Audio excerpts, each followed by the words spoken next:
Hello guys, hello, this is for Sagittarius.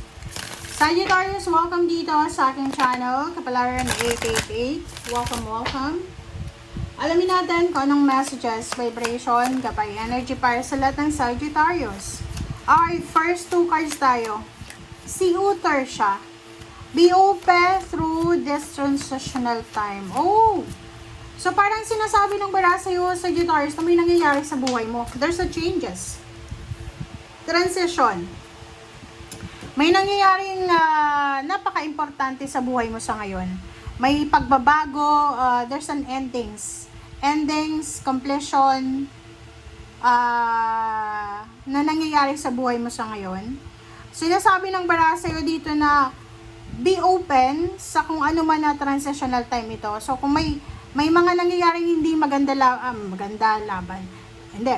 Kung may mga nangyayaring hindi maganda sa'yo, relationship, family life, sa pera, trabaho, negosyo, ang sabi ng bara sa'yo dito na kailangan nating tanggapin.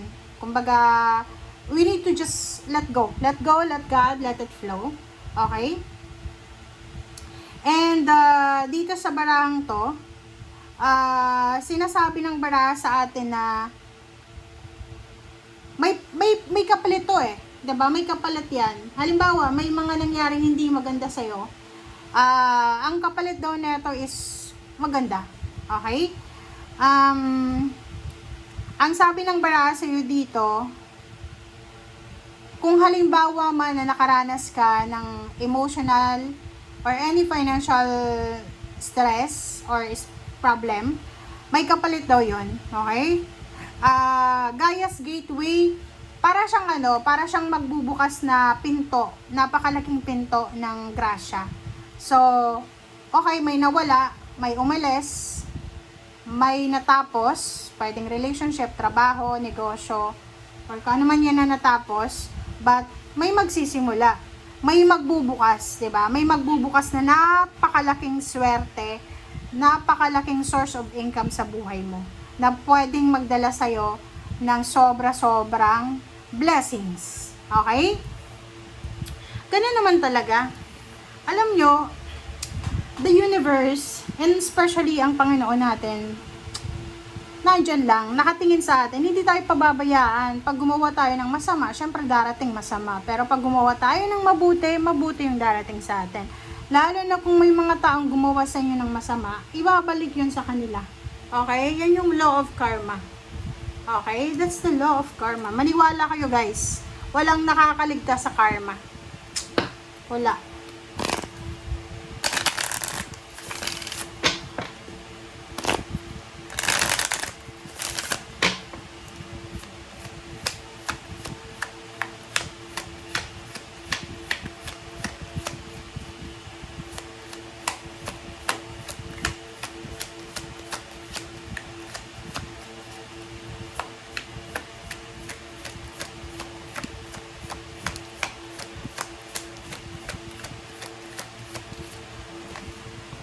Okay. Wait. Oh, 'di ba?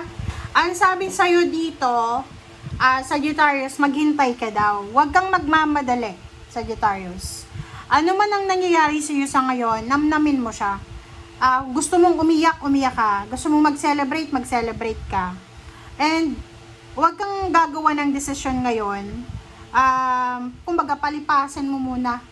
Kung malungkot ka, palipasin mo munang maka-recover ka sa kalungkutan. Kung masaya ka, unahin mo muna yung pakiramdam na kasayahan na yan bago ka gumawa ng kung ano man na desisyon.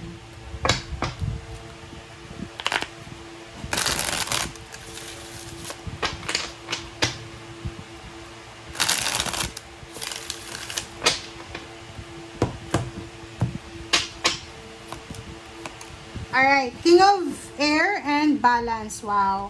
So, yun moving on ka na. Nasa moving on ka na, Sagittarius. So, sinasabi ng baraha, nawalan ka ba ng trabaho? Huwag kang mag-alala kasi magkakaroon na ng balanse, moderation sa buhay mo. So, ano yung rason bakit nawalan ka ng trabaho? Pwedeng panay absent ka, hindi ka na interesado, focus sa trabaho mo, so kaya nawalan. Love life, ganun din. Huwag kang malungkot, huwag kang manghinayang sa nawalang love life, kasi may kapalit yan. Okay? Magkakaroon ng balanse, moderation, stability sa buhay mo. Okay, Nine of Earth, sabi ko sa'yo maraming nawala sa'yo, relationship, pera, tiwala, pero ang darating sa'yo, yun ang nakakatuwa. Kasi sinasabi ng bara sa'yo, konting confidence level pa. I-level up mo pa yung confidence level mo. Talagang papaldo ka. Okay, Sagittarius. Ang sabi ng bara dito sa Nine of Earth na to, ihanda mo yung sarili mo, lalo na sa pera. Kasi, maybe, 9 months from now, maybe September, or 9 months from now, 9 years from now, may mamamanifest ka dito. Pwedeng may enjoy mo yung luxurious life, freedom, financial freedom. So, yung iba dito na iniwanan ng kanilang asawa, boyfriend, girlfriend, posibleng kayo ay magkakaroon kayo ng, yung next relationship nyo ay sobrang stable and secure sa finances. Pwedeng may edad na siya, pero talagang hihiga ka sa pera. Parang ganon. And if it's about job, halimbawa nawalan ka ng trabaho, yung next mo, yung papalit na trabaho dyan, ay mataas yung sweldo, maganda yung mga benefits. 'Di ba? Sa ngayon, napapagod ka. Sa ngayon, nakakapagod yung sitwasyon mo. But, ang sabi nga ng bara sa'yo, you need to be strong. You need to be courageous. Okay? Kailangan, masipag tayo.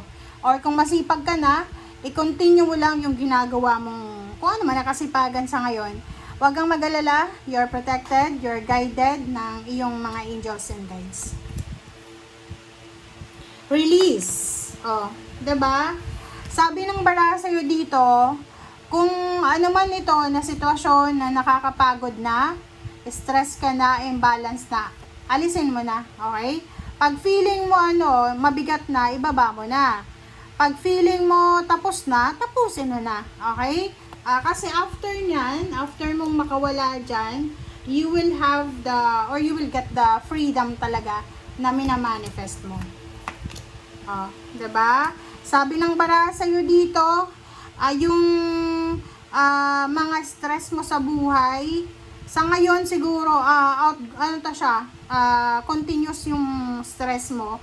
Pero wag ka daw mag-alala kasi matatapos din yan, magpo-pause din yan, matatapos din siya. Okay?